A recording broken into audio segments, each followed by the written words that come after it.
Hello प्यारे बच्चों, कैसे हैं आप सभी। माई सेल्फ डॉक्टर धीरज जैन और आज मेरे साथ आप पढ़ रहे हैं थर्मोडायनेमिक्स में work expansion for ideal gas in adiabatic process. रुद्धोष्म प्रक्रम के लिए हम पढ़ रहे हैं। प्रीवियस क्लासेस में हमने बात करी थी कि प्रसार कार्य, आदर्श गैस के लिए प्रसार कार्य फॉर आइसोथर्मल प्रोसेस की बात करी थी हमने समतापीय प्रक्रम में। अब हम बात कर रहे हैं प्रसार कार्य की आदर्श गैस के लिए, किसमें? रुद्धोष्म प्रक्रम में, जिसको क्या कहते हैं? एडियाबैटिक प्रोसेस कहते हैं। अब देखिए, एडियाबैटिक प्रोसेस के लिए, रुद्धोष्म प्रक्रम के लिए आपने पढ़ रखा है कंडीशन क्या होती है। एडियाबैटिक प्रोसेस के लिए क्या कंडीशन है? dq इज इक्वल टू क्या होता है? 0 होता है। ये आपने पढ़ा है। मतलब फॉर क्या लिखेंगे? फॉर रुद्धोष्म प्रक्रम, फॉर एडियाबैटिक प्रोसेस, और एक मिनट इसको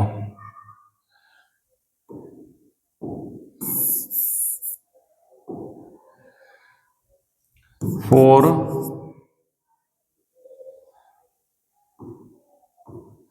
इसको क्या हो गया? फॉर एडियाबैटिक प्रोसेस, जो रुद्धोष्म प्रक्रम होते हैं उन्हीं के लिए dq इज इक्वल टू क्या होता है बच्चों? 0 होता है। मतलब ऊष्मा का आदान प्रदान नहीं करते हैं। Very good. अब देखिए, अकॉर्डिंग क्या FLOT क्या है? FLOT according FLOT du is equal to क्या होता है? dq plus w। अब यहां पर dq क्या हो गया? 0 हो गया, तो du इज इक्वल टू क्या हो गया? 0 प्लस w हो गया। तो du इज इक्वल टू क्या हो गया? w। ये बात हमारे बात समझ में आ गई होगी कि ये इसके लिए du बराबर क्या होता है? w। ये इक्वेशन 1 जिस पे दे दिया। अब देखिए दूसरी बात क्या है। अगली बात जो हम बात कर रहे हैं, एक बात तो ये हमारे समझ में आ गई होगी कि एडियाबैटिक के लिए dq क्या होता है? 0 होता है। तो according first law of thermodynamics क्या हो गया कि du is equal to dq plus w। dq की वैल्यू 0 कर दी तो du बराबर w हो गया। अब दूसरी बात देखें, और हम क्या जानते हैं? हम जानते हैं du, इधर लिख लें, we know du upon dt आंतरिक ऊर्जा में ताप के साथ परिवर्तन स्थिर आयतन पर किसके बराबर होता है? cv के बराबर होता है। ये भी बात आप जानते हो कि आंतरिक ऊर्जा में जो है क्या होता है?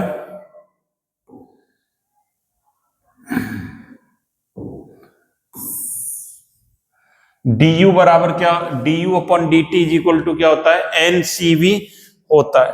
ये बात अपन ने पढ़ रखी है, हमने देख रखी है, इतनी बात आपने देख रखी है। अब देखिए अगली बात जो हम बात करेंगे, इससे जो है du upon dt is equal to क्या हो गया? ncv हो गया। तो du बराबर क्या हो जाएगा इससे? du is equal to ncv dt। इस पर इक्वेशन नंबर 2 लिख देता हूं। और इससे पहले हमने क्या लिखा था? इक्वेशन 1 लिखा था। तो फ्रॉम इक्वेशन 1 एंड 2 क्या लिखेंगे? From equation 1 and 2। वहां क्या था? 1 क्या थी? du बराबर w, यही थी ना। तो w बराबर क्या हो गया? ncv dt। ये इक्वेशन नंबर 3 आ गई। w की वैल्यू ये हो गई। इसका इंटीग्रेशन कर दें पूरे का तो क्या हो जाएगा? इसको हम कैसे लिखेंगे? dw is equal to integration ncv dt। इसको लिखेंगे w is equal to ncv constant है ncv, और इसको क्या लिखेंगे? dt और लिमिट t1 से t2। अब देखिए आगे, इतनी बात आ गई समझ में आपके कि W बराबर क्या होगा NCV T1 से T2। इसको क्या लिख सकते हैं, W is equal to NCV और क्या लिख सकते हैं T2 माइनस T1। इतना हम इसको लिख सकते हैं। एक रिलेशन हमने पढ़ा है अकॉर्डिंग मेयर इक्वेशन, क्या है CP minus CV is equal to क्या होता है R होता है। CP माइनस CV क्या होता है R, ये आपने पढ़ रखी है। इस इक्वेशन को क्या दे दें, अगला नंबर डाल दें हम। देखिए ये आपने नोट कर लिया, नहीं करा है तो पहले आप इसे नोट कर लें जल्दी से। देखिए इतनी बात आपने नोट कर ली। अब चलिए अगली बात करते हैं। W बराबर हम क्या लिख सकते हैं इसको, देखिए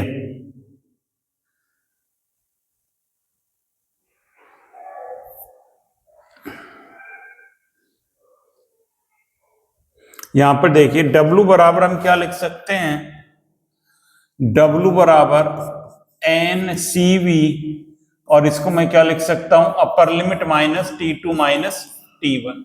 ये इतना इसको लिख सकते हैं। एक रिलेशन आप जानते हो अकॉर्डिंग मेयर रिलेशन, क्या है मेयर रिलेशन बच्चों, CP minus CV is equal to क्या होता है R होता है। इस पर जो है अगला नंबर डाल लें आप, ये इक्वेशन का हमने नंबर कहीं डाल रखा है तो 3 और इस पर आप डाल दें 4। अब देखिए इससे इस इक्वेशन को 5 नंबर दे दें। इक्वेशन 5 डिवाइडेड बाय CV से डिवाइड कर दें, CP minus CV upon CV is equal to R upon CV। ये क्या हो गया 1 हो गया और ये हो गया CP upon CV minus 1 is equal to R upon CV। एक एक स्टेप को मैं बता रहा हूं आपको। अब देखिए यहां पर देखें क्या आएगा, ये क्या कहलाता है,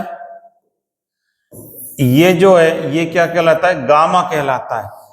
सिंस यहां लिख लें CP upon CV is equal to क्या होता है गामा के बराबर होता है। तो इसको क्या लिख सकते हैं हम इसको लिख सकते हैं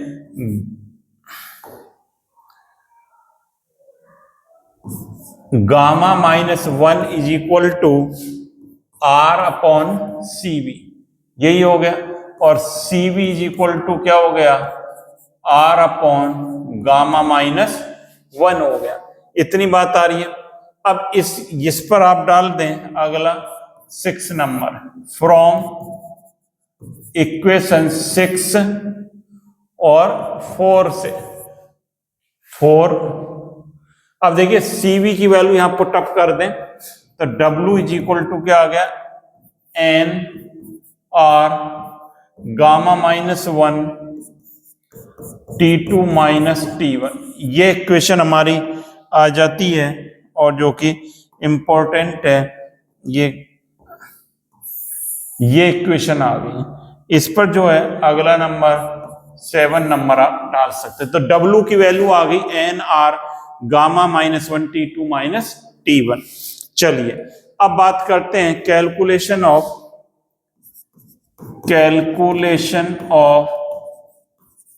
DU इंटरनल एनर्जी, और जिसको क्या कहते हैं DE इंटरनल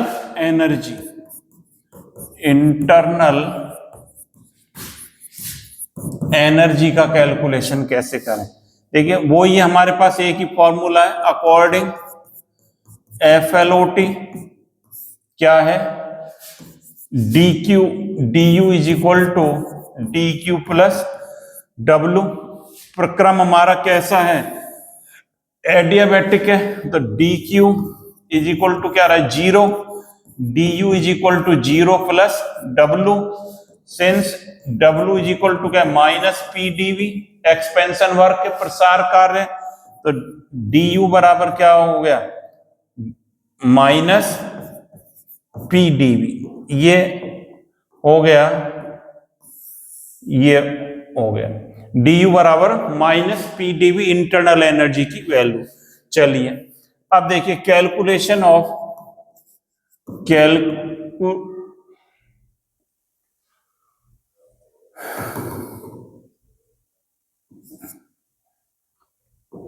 देखिए यहां लिख देता हूं,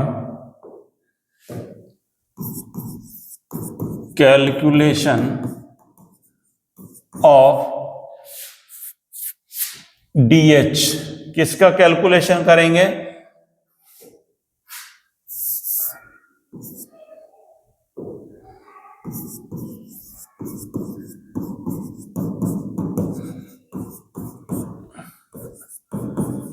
एंथैल्पी,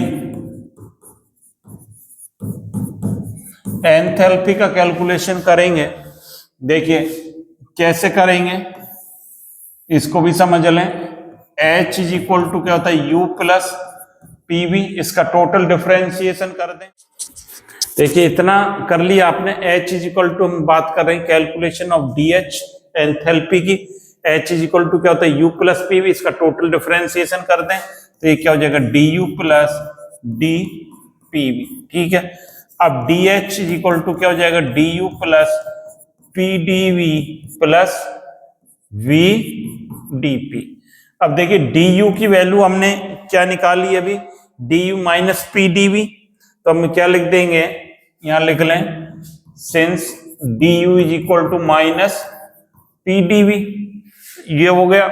अब देखिए तो क्या लिख दें, DH is equal to minus P D V plus P D V plus V D P. इतनी बात कर दी, देखो कैंसिल क्या हो गया, ये पी डी वी से ये क्या, तो DH इज इक्वल टू क्या आ गया, वी डी पी। तो ये जो है इक्वेशन आ गई, DH इज इक्वल टू क्या आ गया, वी डी पी। अच्छा दूसरी बात देखिए, और हमें क्या देखना है इसमें, थोड़ा सा इसको सबको इधर कर देता हूं। देखिए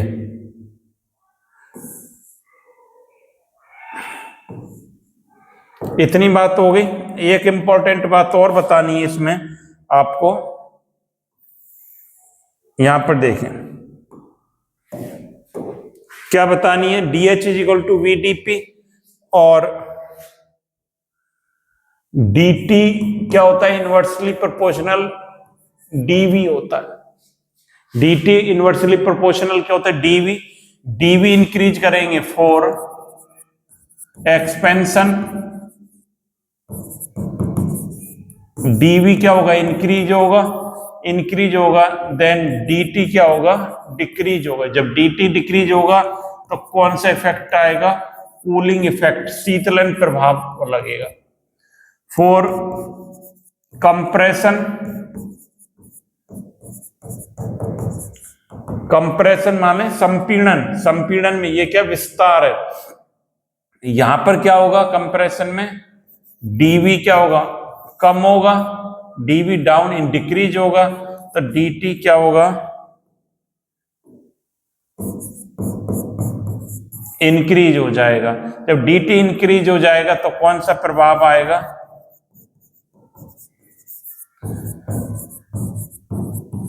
हीटिंग इफेक्ट आएगा। तो इस प्रकार से हम ये चीजें सारी देख सकते हैं कि थर्मोडायनेमिक्स में एक्सपेंशन किसमें करा है हमने, एडियाबैटिक प्रोसेस के लिए किया है। तो इतना आप पढ़ाई करें इसको और बढ़िया ढंग से एग्जाम देकर आएं और सभी स्टूडेंट्स को आप ये शेयर करें जिससे ज्यादा से ज्यादा स्टूडेंट्स को इसका बेनिफिट मिल सके। Thank you.